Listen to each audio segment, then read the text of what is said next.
The third episode of The Rings of Power Season 1 is titled Adar. The episode begins with Arondir, the Sylvan elf, being dragged through a dark underground tunnel by a group of orcs.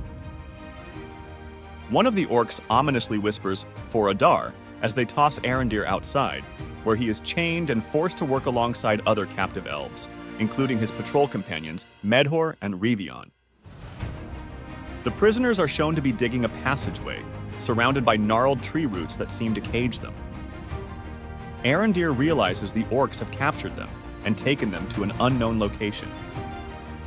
Sounds of women crying and the orcs torturing people who are not working hard enough for their liking can be heard all over. Meanwhile, Galadriel awakens on a ship, finding herself alongside Halbrand. Their ship arrives at the westernmost realm in the world, the island kingdom of Numenor, also known as the Land of the Star. The ship is captained by Elendil, who steers them through the towering rock faces and giant carved statues of Numenor. Galadriel tells Halbrand that Numenor was once an ally of the elves against Morgoth, and the Valar rewarded them for their bravery by creating Numenor for their people. In contrast, Halbrand's people, the men of the Southlands, sided with Morgoth against the elves. Over time, distrust for the elves grew in Numenor, leading to the practical banning of elves from the island. This is why Galadriel received looks of bafflement and intrigue wherever she went. Galadriel and Halbrand are brought before the regent of Numenor, Miriel. Galadriel, intent on continuing her quest to hunt down Sauron and return to Middle-earth, requests a ship and passage. Miriel, however, informs her that she cannot leave just yet. Speaking in a disrespectful tone, Galadriel tells Miriel that everything Numenor possesses was given to them by the Valar, which angers the people present. As tensions rise between Galadriel and the regent, Halbrand intervenes, using his surprisingly adept diplomatic skills to secure them a place to stay for the next 3 days. While wandering through the streets of Numenor, Galadriel is struck by the city's grandeur and advanced architecture, which surpasses anything in Middle-earth. In the Southlands, Arondir and his friends begin to discuss the mysterious figure, Adar, whom the orcs appear to hold in very high esteem. Arondir speculates that they may have found Morgoth's successor. When the orcs catch them slacking off, an orc shouts at them. Revion explains that a giant tree is blocking their path and they cannot proceed through the tunnel. He suggests it would be easier to go around the tree, noting that it has been there long before the orcs arrived. This angers one of the orcs, who appears to be a captain. Surprisingly, the captain offers them water and commends Revion for his courage to stand up to the orcs. Revion and Arondir drink first, but when Medor starts drinking, the orc slashes his neck and kills him. Afterward, Elendil is summoned by the Queen Regent, who informs him that Galadriel will be his responsibility since he brought her to their shores. Later, Galadriel and Elendil visit the Hall of Lore, a vast library filled with ancient scrolls.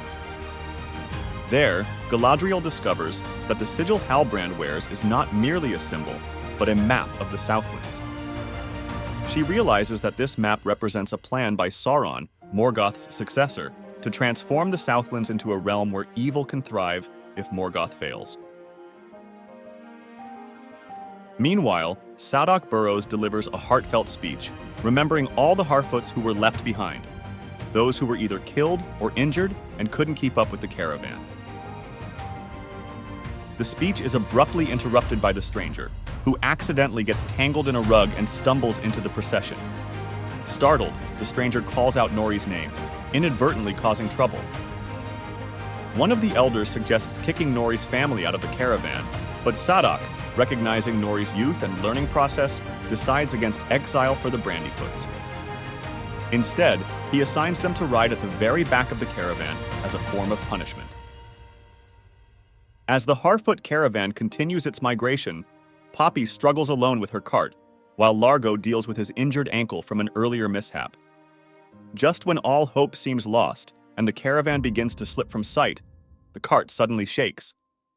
Emerging from behind it, the mysterious stranger offers to help push the cart, much to the relief of the Harfoots. In Numenor, Galadriel visits Halbrand in prison and reveals her discovery. The sigil he wears is not merely a symbol, but a map of the Southlands. She realizes this signifies a plan by Morgoth's successor, Sauron, to transform the Southlands into a realm where evil can flourish. Galadriel shares this revelation with Halbrand, urging him to embrace his destiny as the heir of the Southlands and join her in the fight against the darkness. However, Halbrand remains resistant to the idea, preferring to continue his new life in this unfamiliar realm. As Arondir and the other captive elves labor in the trench, they devise an escape plan.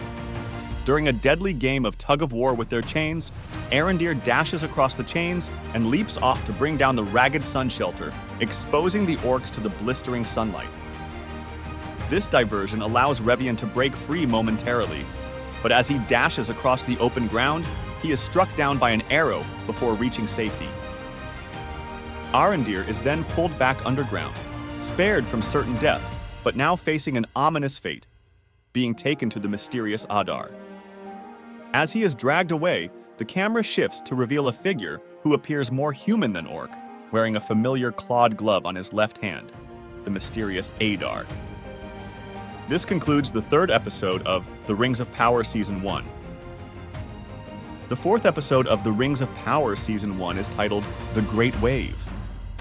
The episode opens in Numenor, where Queen Regent Miriel holds an audience with Galadriel, in which she examines the scrolls that Galadriel brought back from the Hall of Lore. Galadriel urges Miriel to reforge the alliance between Numenor and the elves to fight against Sauron. However, Miriel refuses, stating that Numenor will not join the fight. Galadriel then dismisses Miriel's authority and declares that she will follow the wishes of Miriel's deposed father. As a result, Galadriel is locked behind bars in the Númenórean jail, 2 cells down from Halbrand. Meanwhile, in the streets of Numenor, a man stirs up anti-elf sentiment, calling Queen Miriel an elf lover. Chancellor Pharazôn interrupts the chants and pledges that elf hands will never take Numenor's helm. He then sends wine to the crowd, hoping to calm the situation. In this celebratory mood, Caiman, Pharazôn's son, chats up Iarian, daughter of Elendil. As Miriel and Pharazôn walk through the streets, a blizzard of white petals begins to fall from the tree, blanketing the kingdom. Miriel understands the meaning of this, stating that there is a fateful hour in the destinies of men, and that each person must decide who they will be. She then decides to escort Galadriel back to Middle-earth to aid the Southlands in their fight against the growing darkness. Miriel calls for volunteers from among the sons and daughters of Numenor to join them, and a wave of hands rises in response. In the Southlands, Arondir is still held captive by the orcs, but he is able to communicate with their leader, Adar, in Elvish. Adar reveals that he is not Sauron, as previously hinted, but rather a rogue elf who has become disillusioned with the ways of his people. He tells Arondir that you have been told many lies, and that to untangle it all would all but require the creation of a new world. Adar then frees Arondir and gives him a message for the people of the Southlands. They can remain in their homes if they swear fealty to him or face the consequences. In Khazad-dûm, Elrond returns to the Dwarven Kingdom to investigate Celebrimbor's suspicions about what Durin is hiding. Elrond first tries to break Daya, but she remains firm and lies through her teeth to Elrond. However, Elrond, still not convinced, uses his elven ears to overhear Durin telling Disa that they are making progress in an old mine. Elrond quickly remembers the mine that they're talking about, and then descends into a hidden chamber, where he snoops around before Durin arrives and catches him in the act. Elrond asks him why he's keeping all these secrets from him, and Durin makes him swear an oath on a mountain rock that he won't tell another soul. He then shows him a new ore he has discovered, a glowing silvery purple ore that Durin identifies as mithril, a metal that is lighter than silk, harder than iron. Durin tells Elrond that this discovery could mark a new era for the dwarves, but as it is a perilous material to mine, it has been restricted by the king. Durin gives Elrond a nugget of mithril as a token of their renewed friendship, but as they embrace their renewed friendship, the ground starts shaking, and an earthquake occurs, filling the room with a cloud of dust. Durin, realizing that 4 dwarves are in the mine that has just been hit by the earthquake, quickly rushes to help. Meanwhile, Galadriel manages to escape from her cell by fighting and imprisoning the guards who came to escort her. She then barges into the Old King's tower, where Miriel is waiting for her. Galadriel asks Miriel directly, "How did you know I would come here?" Miriel replies that she knew Galadriel would seek the king out. Galadriel then pleads with Miriel to reforge the alliance between Numenor and the elves to fight against Sauron. Miriel explains that her father, the previous king, had tried to renew relations with the elves, but the people of Numenor rebelled against him. Miriel was then chosen as Queen Regent, with the promise of fulfilling her father's wishes. However, she now refuses to join the fight against Sauron, stating that Numenor will not get involved. Galadriel presses Miriel further, asking her to explain what has happened. Miriel then reveals that Numenor possesses one of the 7 Palantiri, the ancient seeing stones.